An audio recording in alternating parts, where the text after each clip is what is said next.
To the notebook IAS. मेरा नाम है डॉली और आज की हम क्या करेंगे, यूपीएससी का अभी एग्जाम हो गया है, यूपीएससी प्रीलिम्स का रिजल्ट भी आ गया है। अब जो भी नए बच्चे आए हैं उनको भी सिलेबस के बारे में जानना होगा कि यूपीएससी का बेसिकली सिलेबस क्या होगा। तो आज हम हमारे इसमें सेशन में हम सिलेबस डिस्कशन करेंगे कि यूपीएससी का सिलेबस प्रीलिम्स का क्या है, मेंस का क्या है, इंटरव्यू में क्या होता है, टोटल स्कोर कितना होता है, कितने मार्क्स आने चाहिए, किस तरह से इसके लिए स्टडी करते हैं, ठीक है।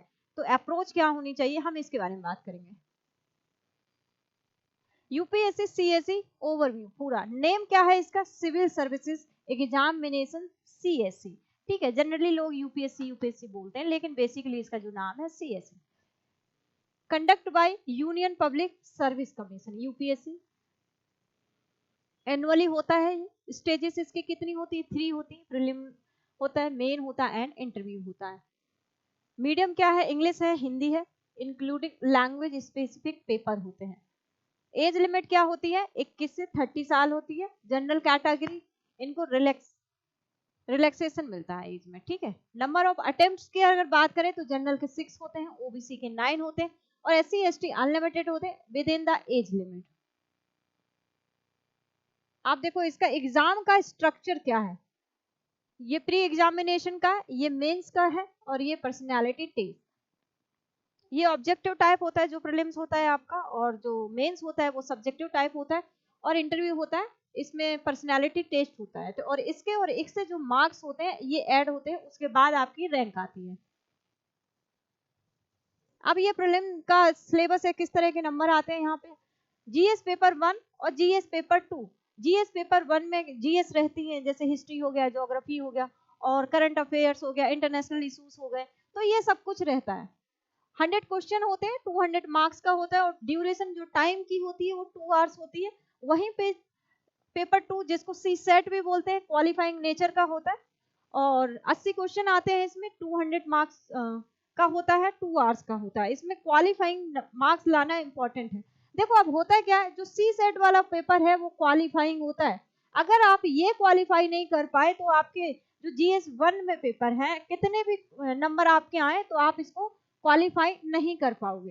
तो इसलिए बेटर होता है कि आपकी सी सेट में क्वालिफाइंग होना कंपलसरी है, नहीं तो प्रीलिम ही क्वालिफाई नहीं होगा, भले ही जनरल स्टडीज 1 का पेपर आपका कितना भी बढ़िया क्यों ना गया हो। अब इसमें जो सिलेबस होता है, देखो प्रीलिम्स का सिलेबस क्या होता है, इसमें current event national and international आते हैं, हिस्ट्री हो गया, Indian history, Indian national movement हो गया, ये सब हो गया, Indian world geography, physical social economic geography of India हो गया, ये इसका सिलेबस होता है। पॉलिटी आती है, गवर्नेंस होता है, कॉन्स्टिट्यूशन, पॉलिटिकल सिस्टम हो गया, पंचायती राज हो गया, पब्लिक पॉलिसीज होगी, ये इसका सिलेबस है, ठीक है। इशूज हो गया, economic and social development issues हो गए, ये सब आते हैं, और जनरल इशूज हो गए, एनवायरमेंटल इकोलॉजी, बायोडाइवर्सिटी, ये सब इसका सिलेबस होता है। अब बहुत बच्चे ऐसे पूछते हैं कि क्या प्री और मेंस की तैयारी एक साथ कर सकते हैं, बिल्कुल होती है। तो बहुत सारे बच्चे सोचते हैं कि पहले हम प्री की तैयारी करेंगे, बाद में हम मेंस की तैयारी करेंगे, लेकिन होता है क्या है कि प्री और मेंस में टाइम जो ड्यूरेशन होती है मेंस की वो बहुत कम टाइम होता है, इसलिए बेटर है कि प्री के साथ साथ मेंस, सिलेबस ऑलमोस्ट एक जैसा होता है, लेकिन जब मेंस की तैयारी करी जाती है तो जो सिलेबस मेंशन होता है तो पॉइंट टू पॉइंट उस सिलेबस को रेडी किया जाता है, और जो प्रीलिम्स होता है उसमें से तो कहीं से भी पूछ लेते हैं, ठीक है। अब पेपर 2 का में क्या हो गया, कॉम्प्रिहेंशन हो गया, इंटरपर्सनल स्किल होगी, इंक्लूडिंग कम्युनिकेशन स्किल होगी, लॉजिकल रीजनिंग होगी, डिसीजन मेकिंग हो गई, प्रॉब्लम सॉल्विंग हो गई, जनरल मेंटल एबिलिटी होगी, बेसिक न्यूमेरिसी हो गया, मैथ से रिलेटेड क्वेश्चन हो गए, ठीक है, ये सब आते हैं। और क्वालिफाइंग 33% यहाँ पे फिक्स्ड होता है। अब देखो बात आई है मेन एग्जामिनेशन। अब मेन एग्जामिनेशन में कितने होते हैं, 9 पेपर होते हैं, जिसमें हिंदी और इंग्लिश जो लैंग्वेज होती है वो क्वालिफाइंग नेचर की होती है। जो इंडियन लैंग्वेज होती है वो उसमें से कोई भी लैंग्वेज चूज कर सकता है। अब नेक्स्ट देखेंगे,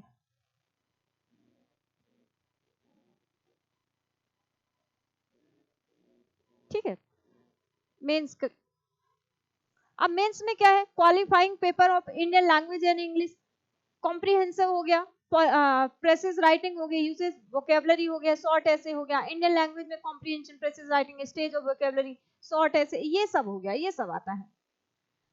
और टोटल पेपर कितने थे, 9। अब पेपर 1 में ऐसे हो गया, ऐसे आपका कितना होता है, 250 मार्क्स का होता है, पेपर 2 में जनरल स्टडीज में इंडियन हेरिटेज, कल्चर, हिस्ट्री हो गया, geography of the world and society, ये भी 250 का आता है। और पेपर 3 में हो गया जनरल स्टडीज, गवर्नेंस हो गया, कॉन्स्टिट्यूशन हो गया, पॉलिसी हो गया, सोशल जस्टिस हो गया, इंटरनेशनल रिलेशन हो गया, ये भी 250 का होता है। और पेपर 3 में क्या है, टेक्नोलॉजी, साइंस एंड टेक हो गया, इकोनॉमिक डेवलपमेंट, बायोडाइवर्सिटी हो गया, एनवायरमेंट हो गया, डिजास्टर मैनेजमेंट हो गया, ये पेपर 4 में हो गया। ठीक है, पेपर 5 में क्या हो गया, जनरल स्टडीज, एथिक्स हो गया, इंटीग्रिटी होगी, एप्टीट्यूड। ठीक है, पेपर 6 ऑप्शनल पेपर होते, पेपर 1 और 2, तो ये पेपर हो गए। अब देखो टोटल कितना होता है, 1750 इसका टोटल होता है, और जो इंटरव्यू होता है वो कितने का होता है, 275 का इंटरव्यू होता है, तो टोटल कितना हो गया, 2025। अब मेंस का हम सिलेबस देखेंगे थोड़ा सा एक्सप्लेनेशन के साथ। सिलेबस क्या है, जीएस पेपर 1 की बात करेंगे तो इंडियन हेरिटेज एंड कल्चर, जो आर्ट एंड कल्चर होता है, की aspect of Indian art form हो गया, लिटरेचर हो गया, आर्किटेक्चर हो गया, ये सब आता है। Spans from ancient to modern period, modern India में क्या हो गया, from mid 18th century to the present की बात करें तो मेजर इवेंट्स हो गया, की पर्सनालिटीज हो गया, मेजर इश्यूज हो गया, फेज ऑफ फ्रीडम स्ट्रगल हो गया, contribution of notable individual, nation building and political recognisation post independence, ये हो गया। ठीक है, वर्ल्ड हिस्ट्री की बात करें, इंडस्ट्री रिवॉल्यूशन हो गया, वर्ल्ड वॉर फर्स्ट हो गया, वर्ल्ड वॉर सेकंड हो गया, ये सब आता है। रिवार्डिंग ऑफ नेशनल बाउंड्रीज आ गई। ठीक है, कॉलोनियल रूल हो गया, डीकोलोनाइजेशन मूवमेंट्स हो गया, ये सब हो गया। अब इंडियन सोसाइटी की अगर हम बात करें तो core characteristic and diversity of Indian society, और role of status of women हो गया, ऑर्गेनाइजेशन हो गया, चिल्ड्रन हो गया। ठीक है, अब issue related to population, poverty, development and urbanisation, ये सब किसका पार्ट हो गया, ये इंडियन सोसाइटी का पार्ट हो गया। इम्पैक्ट ऑफ ग्लोबलाइजेशन हो गया, इंडियन सोशल फैब्रिक क्या है इसके बारे में आता है। Concept like a social empowerment, communalism, regionalism and secularism, इसकी बात होती है इसमें। ठीक है, अब पेपर सेकंड में क्या है, general study, Indian constitution and polity की बात होती है। इसमें हिस्टोरिकल बैकग्राउंड हो गया, इवोल्यूशन हो गया, की फीचर एंड मेजर अमेंडमेंट हो गया, जो भी कॉन्स्टिट्यूशन में हमारे अमेंडमेंट हुए हैं सारे अमेंडमेंट हो गए, है ना। Importance, provision and the doctrine of basic structure हो गया, roles of responsibility of the union and state government, union और स्टेट गवर्नमेंट की रोल और रिस्पॉन्सिबिलिटी क्या है इसके बारे में पूछा जाता है।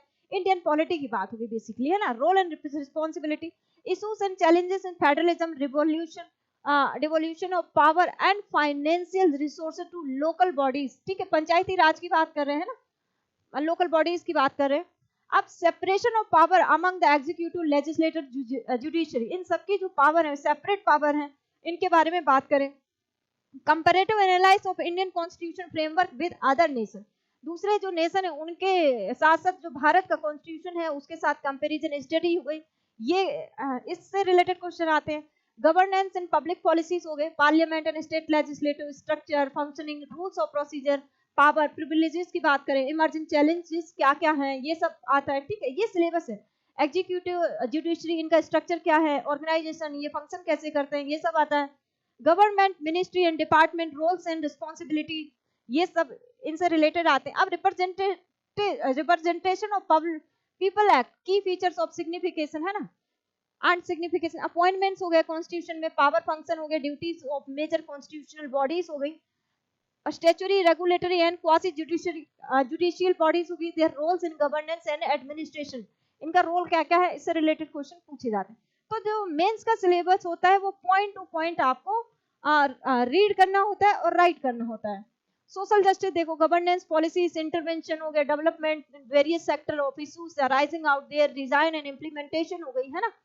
अब development process at the development of industry, role of NGOs, SHG, self help group जो हो गए उनका रोल क्या हो गया होता है, एसोसिएशन, डोनर्स, है ना, institutional and other stakeholder, welfare schemes क्या क्या है इनसे रिलेटेड, वल्नरेबल सेक्शन हो गए, population by the centre and state and the performance of these schemes, कौन कौन सी स्कीम है इसकी बात करी जाए। अब मैकेनिज्म, लॉ हो गया, institution, bodies constituted for the protection and betterment of these vulnerable section, issues related to development हो गया, management, social sector service, relating health हो गया, एजुकेशन हो गया, ह्यूमन रिसोर्सेज हो गया, इशू रिलेटेड टू पॉवर्टी हो गया, हंगर हो गया, ये सब आता है सोशल जस्टिस में। अब देखो इंटरनेशनल रिलेशन की बात करेंगे, इंडिया के जो रिलेशन है, जितनी भी नाइबर कंट्रीज है उनके साथ रिलेशन कैसे हैं, जो भी यूरोपियन कंट्रीज हैं, अमेरिकन उनके साथ कैसे हैं, अफ्रीकन कंट्रीज हैं उनके साथ कैसे हैं। ठीक है, ये सारे क्या है UN हो गया, WTO, WHO, IMF, their structure, purpose and relevant to India. ठीक है, आप देखो जी पेपर थर्ड में क्या क्या आता है, इकोनॉमी की बात करें, इंडियन इकोनॉमी हो गया, की इशू, प्लानिंग हो गया, रिसोर्स मोबिलाइजेशन हो गया, ग्रोथ हो गया, डेवलपमेंट हो गया, एंड एम्प्लॉयमेंट जनरेशन। ठीक है, ये इकोनॉमी का पार्ट हो गया, inclusive growth concept and related challenges क्या है इसके, एग्रीकल्चर वाला एरिया हो गया, तो ये सब यहाँ से आता है। और use E technology and support farmer, MSP की बात करें, पब्लिक डिस्ट्रीब्यूशन सिस्टम हो गया, ऑब्जेक्टिव क्या है इसकी, फंक्शनिंग क्या है इसकी, ठीक है, लिमिटेशन एंड चैलेंजेस क्या है, ये सब हो गया, land reform in India, food processing related to industries, ये सब हो गया, इकोनॉमिक लिबरलाइजेशन पोस्ट 1991, है ना। तो ये जो है ये क्वेश्चन आते हैं। इंफ्रास्ट्रक्चर हो गया, एनर्जी हो गया, पोर्ट हो गया, रोड हो गया, airports, railway, challenges, opportunity, strategic importance, investment model क्या क्या है, PPP की बात करें, है ना, other frameworks, role and challenge, enhancing infrastructure and service, इसकी बात हो रही है, ये सब आता है। अब जीएस पेपर 4 की बात करें तो जनरल स्टडीज में क्या इथिक्स आ गया और इंटीग्रिटी एप्टीट्यूड। इथिक्स किससे के लिए क्या होता है, कुछ बहुत अच्छी बुक आती हैं तो और उन्हीं से इथिक्स को पढ़ा जाता है, और इथिक्स अपनी समझ के हिसाब से इसके एग्जाम्पल सेट किए जाते हैं, एग्जाम्पल राइट किए जाते हैं। इसके लिए जरूरी क्या होता है कि आप कुछ अच्छी अच्छी टेक्स्ट बुक रीड करो। ठीक है, अब इसमें understanding the essence of foundation principle of ethics हो गया, factor influencing ethical behaviour and it's consequences, multiple dimensions of ethics हो गया, personal, professional and societal, ethical consideration in private and public life, human values drawn from lives and technology। ठीक है, तो ये क्या होता है, अपनी समझ पे आधारित होती है। द रोल ऑफ फैमिली हो गया, सोसाइटी हो गया, education in ethical values, attitude में क्या कंपोनेंट हो गया, structure, functioning, attitude, how attitude shape and reflect thoughts, behaviours, understand moral और पॉलिटिकल एटीट्यूड। ठीक है, तो ये सारे इथिक्स और इंटीग्रिटी में आते हैं, जिससे क्या है कि आप कुछ अच्छी सी बुक्स खरीद लो, बाय खरीद लो, और फिर इसको रीड करो, फिर राइट करो। देखो क्या होता है इसके लिए, जब आप मेंस की राइटिंग करते हो, आंसर राइटिंग, तो उसके लिए आपको आंसर राइटिंग हर रोज, जब आप प्रिपरेशन शुरू करते हो तो हर रोज एक दो क्वेश्चन राइट करो, इससे क्या है बाद में आपको दिक्कत ना हो। और प्रीलिम्स के टेस्ट के लिए क्या होता है, जितने से ज्यादा हो सके मॉक टेस्ट लगाओ, तो ये इंपॉर्टेंट होता है। ठीक है, अब देखो ऑप्शनल सब्जेक्ट में सबके अपने अलग होते हैं, किसी का पॉलिटिकल साइंस है, किसी का हिस्ट्री है, किसी का ज्योग्राफी है, किसी का मैथ्स है, ठीक है, किसी का एंथ्रो है, तो सबके अपने अलग अलग सब्जेक्ट होते हैं। अब ये देखो पर्सनैलिटी टेस्ट, इसमें देखो कुछ होता नहीं है खास करके, वो उनको ज्ञान जानना है आपका, यहाँ पे ज्ञान जानना है आपका, वो तो उन्होंने जब आप मेंस दे के आए हो तभी जान लिया कि आपको कितना आता है। बस यहाँ पे बस ये चेक करना होता है कि भाई स्टूडेंट कैसा है, उसको समझ कितनी है, तो बस यही सब है, यहाँ पे कुछ नहीं है। Test quick thinking and responsive, evaluate communication skill जानना है, मेजर्स एबिलिटी फ्रॉम ओपिनियन ये जानना है, assess moral principle and integrity, evaluate ability to make sound choices. ठीक है, ये टोटल 275 का होता है।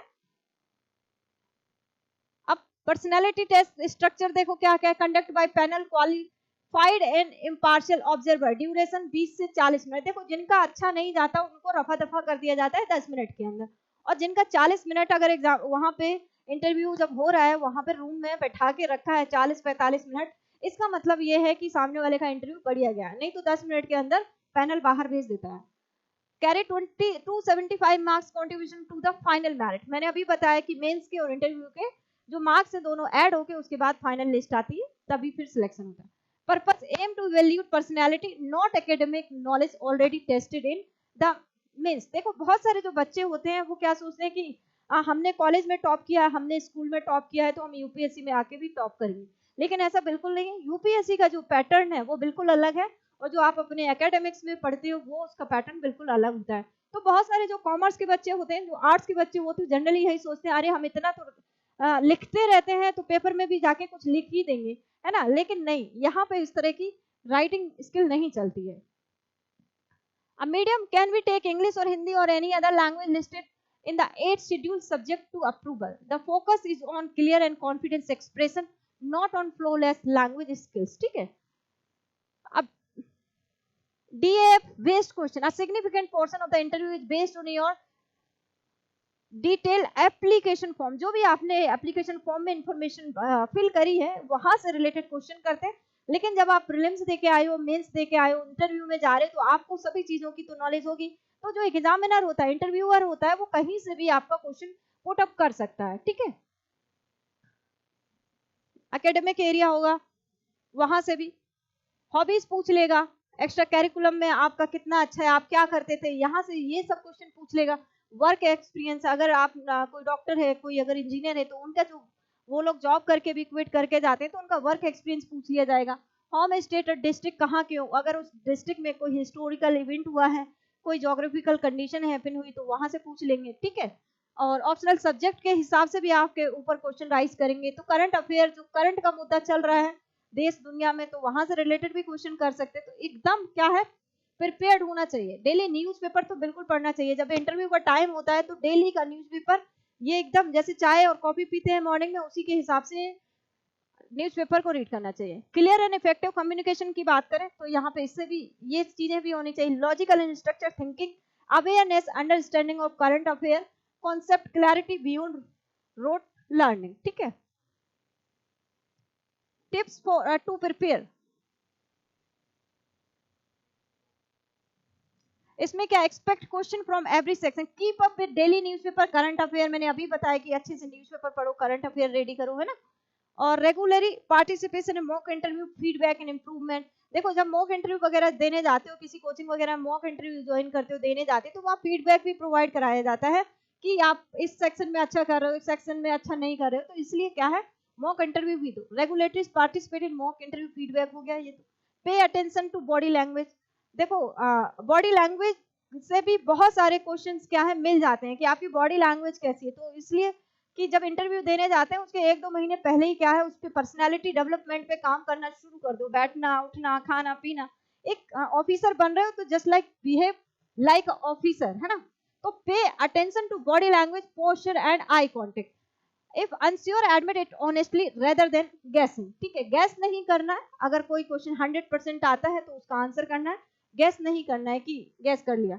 If unsure admit to honestly rather than guessing, maintain a calm हो गया, respectful and confident, ये सब करना है। इग्नोर क्या करना है, you don't need to know everything, depth matter more than breadth, fluency in English is not required, clarity, ठीक है, and confidence are key. Your academic background or optional subject doesn't offer a significant advantage, it's your personality test, ठीक है। कुछ भी यहाँ पे अगर आपने आपका एकेडमिक क्या है, यहाँ पे कोई यहाँ से फायदा नहीं मिलता है, वो आपकी पूरी पर्सनैलिटी यहाँ पे टेस्ट करते हैं, ठीक है। आप जो बिगिनर हैं, उनको क्या करना चाहिए, कुछ लोग बोलते हैं कि क्या हम 1 से 3 महीने के अंदर यूपीएससी की तैयारी कर लें, कुछ लोग कहते हैं कि क्या हम 2 साल में कर लेंगे, कुछ लोग बोलते हैं कि सिलेक्शन नहीं हो रहा, 4-5 साल लग जाती। तो किस तरह की बेसिकली तैयारी करना चाहिए, तो understand syllabus, NCERT, current affair. Basically सबसे पहले होता क्या है कि हर किसी का एकेडमिक अच्छा नहीं होता है, तो इसके लिए जरूरी क्या है कि आप अपने एकेडमिक्स को तो आप दोबारा से नहीं रीड कर सकते हो, तो लेकिन एनसीईआरटी से उनको तो रीड कर ही सकते हो, है ना। तो इसके लिए क्या जरूरी है कि आप अच्छे से एनसीईआरटी रीड करो, और जितने भी डेली करंट अफेयर्स आती हैं उनको रीड करो, टेक्स्ट बुक आप अपनी अच्छी से रीड करो। तो बिगिनर्स के लिए ये इंपॉर्टेंट हो जाता है। और स्टार्ट ऑप्शनल सब्जेक्ट, बहुत सारे बच्चे ये बोलते हैं कि हमारा जब प्रीलिम्स क्वालिफाई हो जाएगा, हम तब मेंस की तैयारी करेंगे, तब ऑप्शनल सब्जेक्ट पढ़ेंगे, लेकिन ऐसा नहीं है। प्रीलिम्स और ऑप्शनल साथ साथ प्रिपेयर करो। सबसे पहले तो बिगिनर यही करें कि एनसीईआरटी से उनको अच्छे से रीड करें। Prelims test series, revise general studies, CSAT practice, ठीक है। यहाँ पे अच्छे से प्रीलिम्स टेस्ट सीरीज है, उनको खूब से ज्यादा जितनी हो सके टेस्ट पेपर लगाओ। और जिन बच्चों का सीसेट अच्छा नहीं हो, जिनका अच्छा भी है, तो कुछ कुछ बच्चे कभी क्या होता है कि ओवर कॉन्फिडेंस के चक्कर में सीसेट में ही फेल हो जाते हैं, और जबकि उनका जो फर्स्ट पेपर होता है जीएस का, वो बहुत अच्छा होता है। तो इसलिए सीसेट पे भी कमांड रखो, ये भी इंपॉर्टेंट है। फुल लेंथ मॉक टेस्ट लगाओ, करंट अफेयर रिवीजन करो। और ये है वही gain in depth understanding of the syllabus, जो भी आपका सिलेबस है उसको बहुत डीपली रीड आउट करो। Focus on a few reliable resources and revise them repeatedly. देखो, जो भी पढ़ो उसके नोट्स बनाओ और उसको फ्रिक्वेंटली रिवाइज करो, डे टू डे लाइफ में रिवाइज करो। संडे को एक डे बना लो, टेस्ट का हो गया, रिवीजन का हो गया, है ना। तो ये सब है। Create notes from reputable newspaper हो गया, एनसीईआरटी बुक्स हो गई। अभी बताया कि जो भी न्यूज़पेपर आपको पढ़ने में अच्छा लगता हो उसके नोट्स बनाओ, एनसीईआरटी से जो आप पढ़ रहे हो उसके नोट्स बनाओ। Practice mock test consistently, mock test लगाओ, ठीक है। Maintain regular effort, success come through persistence not haste, ठीक है। तो ये पूरा सिलेबस था और ये हमारी जो टेस्ट सीरीज है शुरू होने वाली है। यूपीएससी मेंस की टेस्ट सीरीज, स्टेट पीसीएस की टेस्ट सीरीज है। यहाँ पे जो ये नंबर दिए गए हैं आप इन पे कॉल कर सकते हैं, रजिस्ट्रेशन करवा सकते हैं और यहाँ से जो हमारा ये प्ले स्टोर पे नोट्स बुक आईएएस का एप्लीकेशन है वहां जाके आप यूपीएससी, यूपीपीसीएस, आरओ इन सबकी जो टेस्ट सीरीज है वहां पे दी गई है, आप वहां पे जाके विजिट कर सकते हैं और अपने अकॉर्डिंग टेस्ट सीरीज को बाय कर सकते हैं, ठीक है। तो ये जो सिलेबस था, पूरा सिलेबस था, यूपीएससी का पेपर खत्म हो गया। और अब जो भी नए बच्चे आए हैं उनको सबसे पहले तो जरूरी है कि जो सिलेबस है वो एकदम याद होना चाहिए कि जीएस 1 में क्या है, सेकंड में पेपर 2 क्या है, पेपर 3 क्या है, पेपर 4 क्या है, इंटरव्यू में क्या है। तो बाय हार्ट होना चाहिए जिससे आप जब स्टडी करो तो आपको एकदम पॉइंट टू पॉइंट होना चाहिए याद, है ना। तो ये पूरा आपका जनरल स्टडीज का यूपीएससी का प्री मेंस इंटरव्यू का सिलेबस था। आई होप सभी को ये सेशन अच्छा लगा होगा। तो चैनल को सब्सक्राइब करें, लाइक करें, शेयर करें। Thank you.